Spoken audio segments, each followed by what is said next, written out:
Today's podcast is all about how to eliminate ums from your vocabulary. Not a very easy thing to do. It's simple, but it's not easy. I can remember vividly working with a guy a number of years ago, and we did a private coaching session where I recorded him. And before we watched it back, he said, "Well, Karen, first of all, I can tell you I'm going to say lots of ums.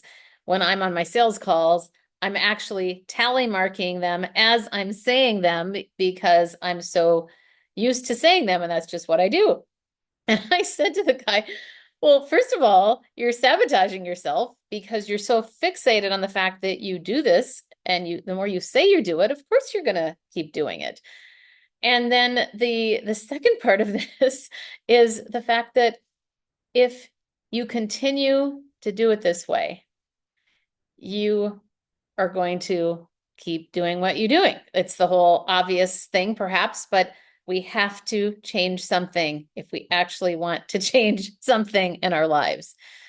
And too often, I see this problem where people are fixated on the thing that they want to change, and then they become so focused on that as opposed to focusing on the positive behavior that they want to move towards. So we were talking about, I have a lot of tips for you. Specifically, I have 6 tips for you today on how to eliminate ums. But one of the things that I want to share first is that this guy and I talked about, instead of saying, "I'm always the one that's saying, I'm always saying something as simple as, "I am a person who perfectly pauses." That's an example of moving toward the behavior that you want. Let's dive in with number 1, which we've touched on already, but that is the negative self-talk. This is what I'd suggest you do. Start noticing how often you are saying that to yourself. I always say and it might not be We're talking here about any filler word, whether it is a real word or a non-word. Non-word being things like eh, anything that's sort of a verbal grunt, perhaps, but not an actual word. Then there are words such as so, kinda, sorta, literally, actually, basically, maybe. All of these words that get in the way. And the interesting thing is that with these actual words, the problem is at first, it's not a big deal. Saying them once in a while is not a big deal. But when any word that you say, it's the same with gestures or your body language. If you are constantly using the same word, it reduces its meaning. And there is almost nothing worse than somebody in your audience focusing on how many times you're saying a word or ah. And that is going to take away from your credibility. So you want them to be focused on your content, not on all of these non-words or these nonverbal or the verbal grunts, verbal minimums, we should call them, not grunts. But the idea here is to notice how often you're talking to yourself about these in a negative way and switch the tape. Start noticing. So here's a way to contain it. Decide for a week, for example, some time frame. I wouldn't do more than a week. Maybe it's a couple of days or whatever it is. Start noticing and tally marking every time you have a negative thought, specifically around since we're talking about eliminating ums and filler words, think about it from that perspective. How often do you say that to yourself? I'm doing it again, or and start noticing that. Then look at that data and then take the same time frame and start, every time you notice yourself saying something negative around that, replace it with a positive thought. That's one part of the experiment. The other part is to notice times when you are not saying those filler words or you're eliminating them, basically.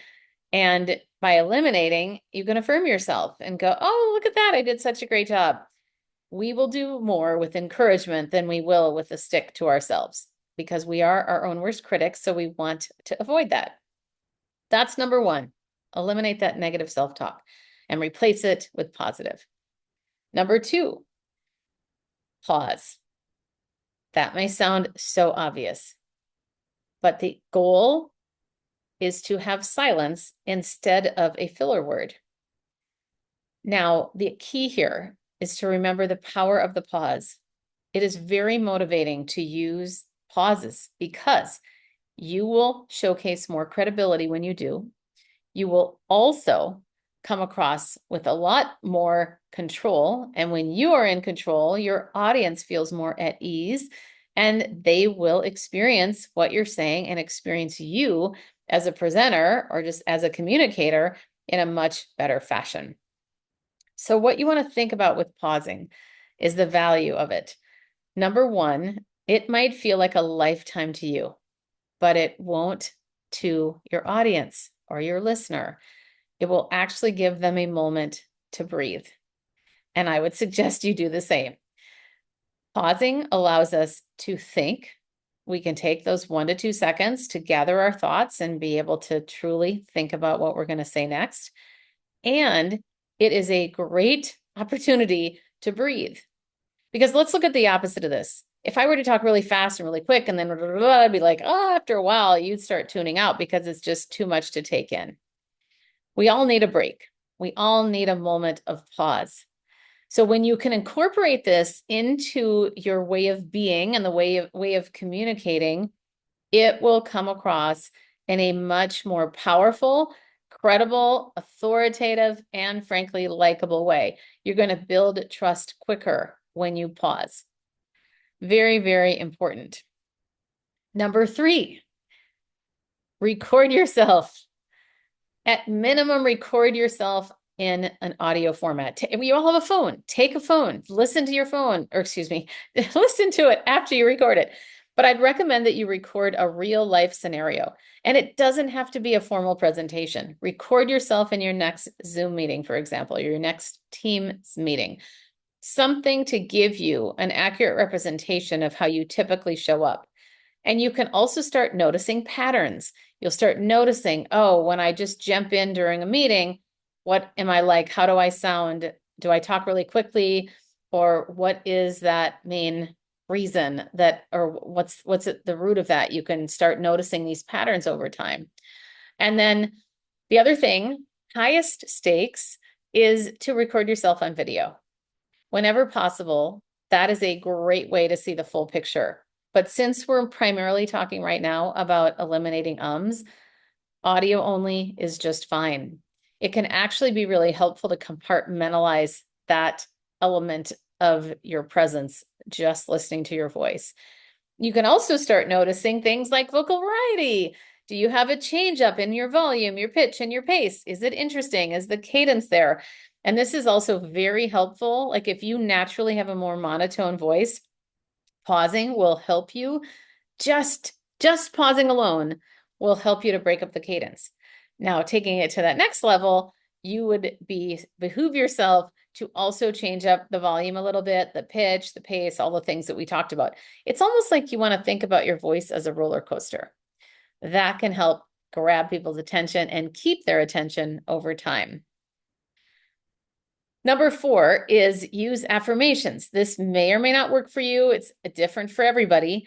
But when you can catch yourself, like we talked about with that negative self-talk, when you can catch yourself in the moment of, oh, I did it again, have an affirmation ready. For example, people love to hear what I have to say.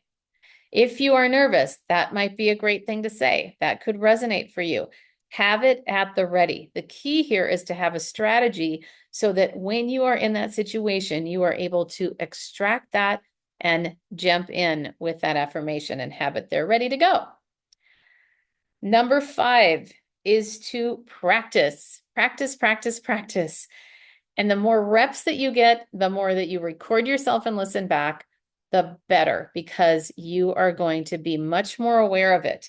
And that's something we didn't even talk about yet. But the most important part, really at the forefront of all of this and the foundation, is to be aware.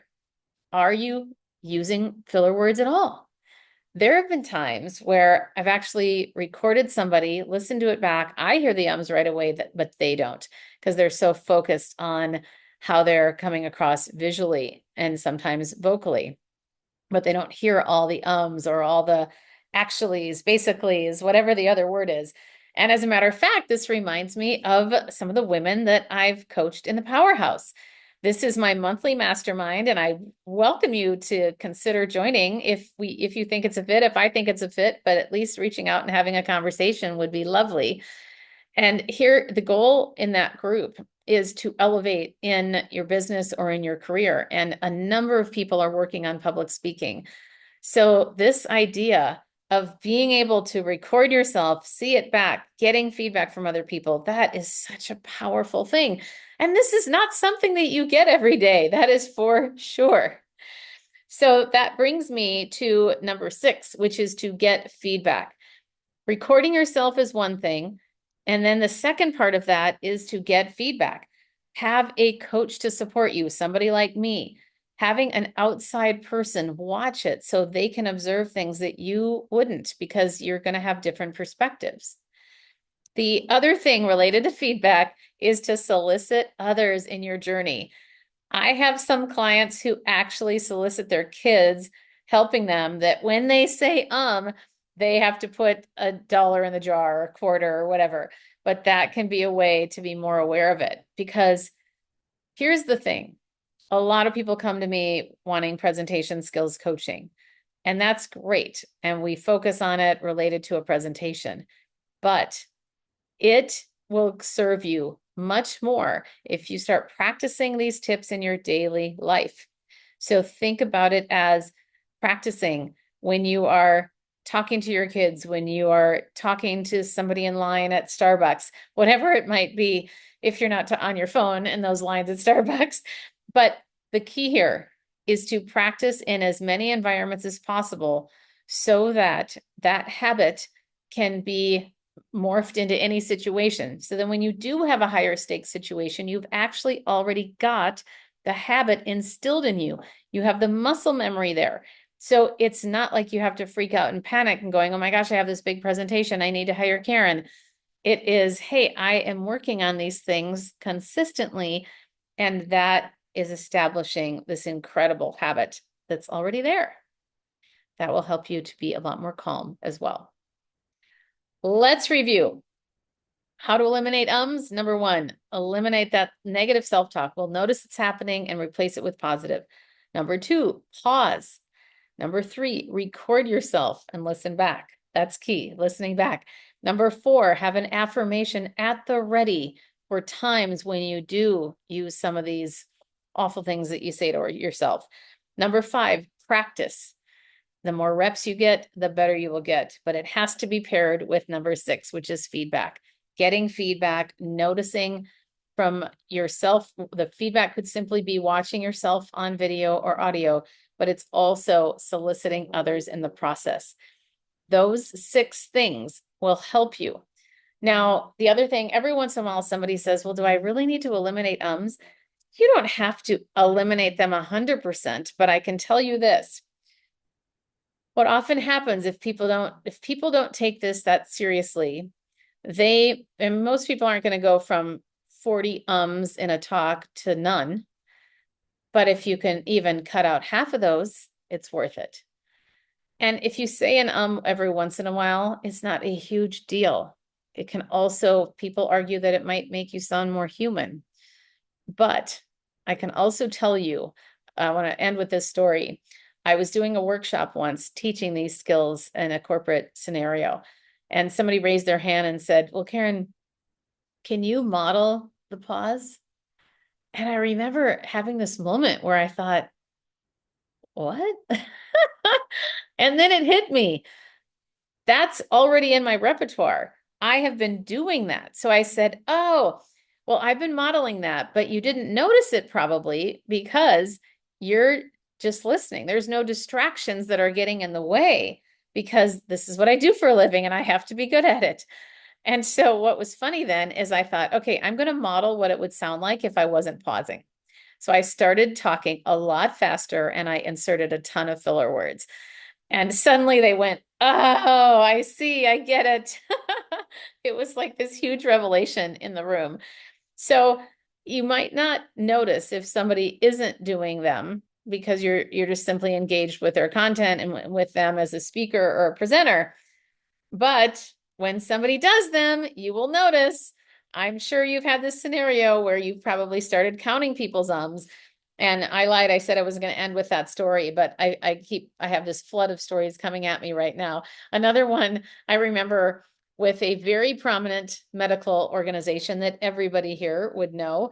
I went to one of their talks and was listening to an executive on a panel. And in 15 minutes, he said, right, about 41 times. Right? He would say at the end, right? And that just comes across as if you're looking for permission. And again, this is a great example where once or twice, not a big deal, but if somebody keeps saying that, then that's what you start noticing. And I did. So I started tally marking how many times he said it. The other scenario, I was talking earlier about how we use words that are real words, but they get in the way of our content when they're repeated several times. I was doing a training for Clorox a number of years ago. And after the training, well, during the training, they were talking about, oh, you should hear our boss. He always says at the end of the day, well, at the end of the day, that was his filler phrase. And then a few months later, I was back at the Clorox headquarters, and this guy was giving me a tour in the morning. And he said, well, at the end of the day, and I thought, oh my gosh, it's you. Of course, I did not say anything, but it was really funny that happened. So lots of different examples where our filler words, our filler phrases can get in the way of our credibility. And when you think about all of the time that you've spent on preparing an important message, you don't want the message to be diminished or ignored because you're using a bunch of filler to distract your audience.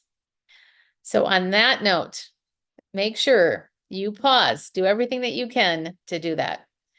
All right, until next time.